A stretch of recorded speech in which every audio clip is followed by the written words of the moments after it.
الحمدللہ رب العالمین والصلاة والسلام علی سید المرسلین اما بعد فاعوذ باللہ من الشیطان الرجیم بسم اللہ الرحمن الرحیم۔ پیارے اسلامی بھائیوں، جیسے کہ سب کو معلوم ہے کہ شعبان المعظم کی آمد ہے اور الحمدللہ آج شعبان المعظم کی 14 تاریخ ہو چکی ہے اور رات کو شعبان المعظم کی 15 تاریخ ہے، جس کو شب برات بھی کہا جاتا ہے۔ اور اس رات کے بارے میں اللہ کے حبیب صلی اللہ علیہ وسلم نے اس رات کے بے شمار فضائل بیان فرمائے اور اس رات کی بے شمار برکتیں اور رحمتوں کا اس رات میں اللہ رب العزت کی رحمتوں کا نزول ہوتا ہے۔ پیارے اسلامی بھائیوں، ہمیں شعبان المعظم کیسے منانا چاہیے اور اس میں کس طرح سے ہمیں عبادات کرنی چاہیے، آئیے چند باتیں میں آپ حضرات کے سامنے شیئر کرنے کی کوشش کر رہا ہوں۔ ہو سکے تو ان کو آپ سنیے اور ان باتوں پر عمل کیجیے۔ اگر آپ ان باتوں پر عمل کریں گے تو انشاءاللہ اللہ رب العزت کی بارگاہ سے امید ہے کہ بے شمار آپ ثواب کے مستحق ہو سکتے ہیں۔ شعبان المعظم کی جب 14 تاریخ آئے، جیسے جو آج تاریخ ہے 14 تاریخ ہے شعبان المعظم کی، اس میں بعد نماز عصر یعنی عصر کی نماز کے بعد میں ہمیں عصر کی نماز ہم نے ادا کر لی اور نماز ادا کرنے کے بعد مغرب کی نماز یعنی اذان سے پہلے ہمیں یہ کام کرنا ہے۔ کیا کام کرنا ہے کہ ہم باوضو ہوں اور باوضو ہونے کے بعد ہمیں 70 مرتبہ استغفر اللہ ربی من کل ذنب واتوب الیہ، ایک مرتبہ اور میں کہتا ہوں، آپ اس کو یاد کر لیجئے، استغفر اللہ ربی من کل ذنب واتوب الیہ، اس کو 70 مرتبہ ہمیں ادا کرنا ہے، اس کو پڑھنا ہے۔ اور اس کے بعد میں پھر ہمیں 40 مرتبہ لا حول ولا قوت الا باللہ العلی العظیم پڑھنا ہے، 40 مرتبہ یعنی لا حول شریف ہم کو پڑھنا ہے۔ اور 100 مرتبہ اس کے بعد میں ہمیں درود شریف پڑھنی ہے۔ جو بھی ہمارے درود یاد ہو ہم وہ درود پڑھ لیجئے، ورنہ سب سے چھوٹی درود شریف اور بڑی مبارک درود شریف یہ ہے صلی اللہ علی محمد صلی اللہ علیہ وسلم۔ آپ اس درود شریف کا 100 مرتبہ ورد کیجئے۔ اللہ رب العزت کی بارگاہ میں اگر کوئی بندہ یہ دعا پڑھتا ہے، یہ استغفار بھی پڑھتا ہے، لا حول بھی پڑھتا ہے اور درود شریف بھی پڑھتا ہے، تو بزرگان دین فرماتے ہیں اللہ رب العزت اس کے 70 سال کے گناہوں کو بخش دیتا ہے۔ آئیے اب اور سماعت فرمائیے کہ حضرت علی شیر خدا رضی اللہ تبارک و تعالی عنہ ارشاد فرماتے ہیں کہ اللہ کے حبیب صلی اللہ تعالی علیہ وسلم نے ارشاد فرمایا، و تعالی عنہ سے مروی ہے کہ حضور صلی اللہ علیہ وسلم نے ارشاد فرمایا، جب 15 شعبان کی رات آئے تو اس میں قیام یعنی عبادت کرو اور دن میں روزہ رکھو، بے شک اللہ تبارک و تعالی غروب آفتاب سے آسمان دنیا پر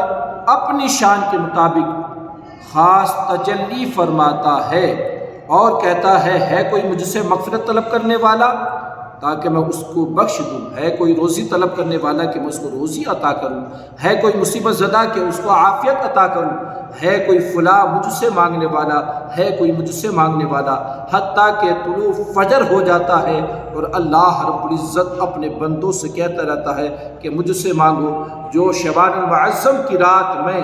اللہ رب العزت سے مانگتے ہیں اللہ ان کو ضرور عطا فرماتا ہے۔ اور دوسرے بزرگان دین فرماتے ہیں، جیسے کہ مفتی احمد یار خان نعیمی رحمۃ اللہ علیہ نے ارشاد فرمایا کہ جب کوئی بندہ جب شعبان المعظم کی 15ویں رات ہو یعنی شب برات کی رات میں بیری کے 7 پتے یعنی 7 پتے بیری کے ڈالنے کے بعد جب 7 پتے بیری کے لے اور لینے کے بعد ان پتوں کو پانی میں ڈال کر گرم کرے اور گرم کرنے کے بعد میں جب وہ پانی نہانے کے قابل ہو جائے تو اس پانی سے جو نہاتا ہے اللہ رب العزت اس کے جسم کو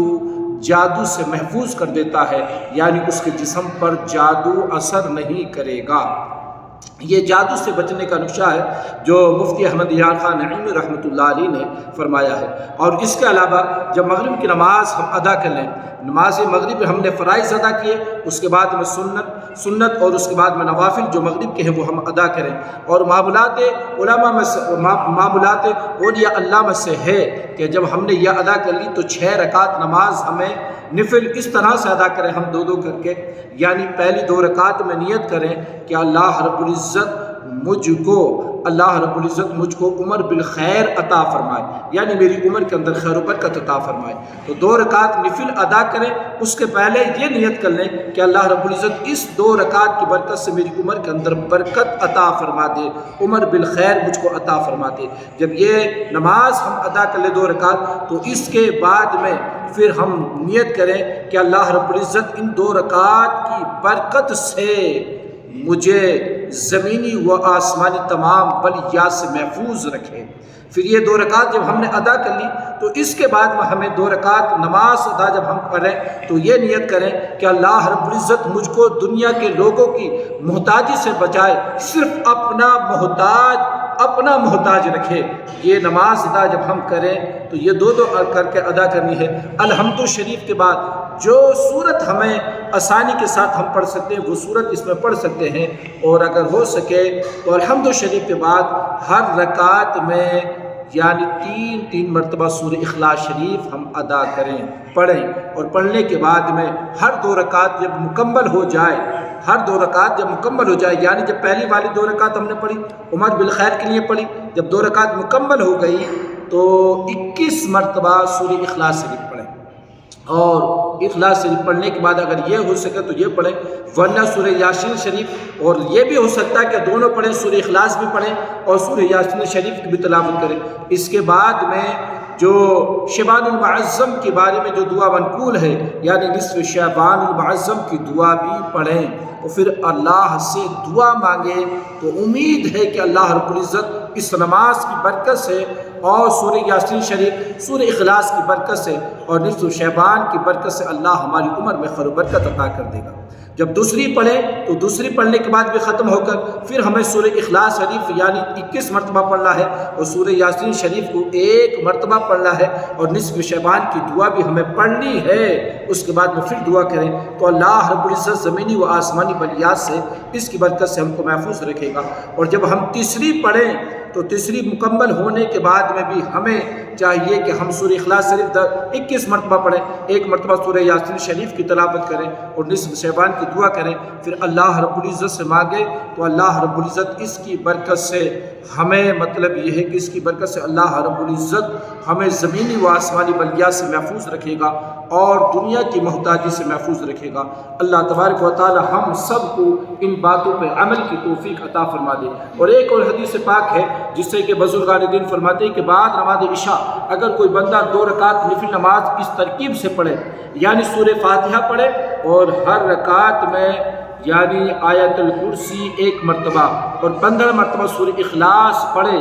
فارغ ہونے کے بعد 100 مرتبہ درود شریف پڑھے، جو درود شریف بھی اس کو یاد ہے، اور رزق کی ترقی کے لیے دعا کرے تو اللہ رب العزت بے حساب رزق کے اس کے لیے دروازے کھول دے گا۔ آمین آمین بجاہ سید المرسلین۔ السلام علیکم۔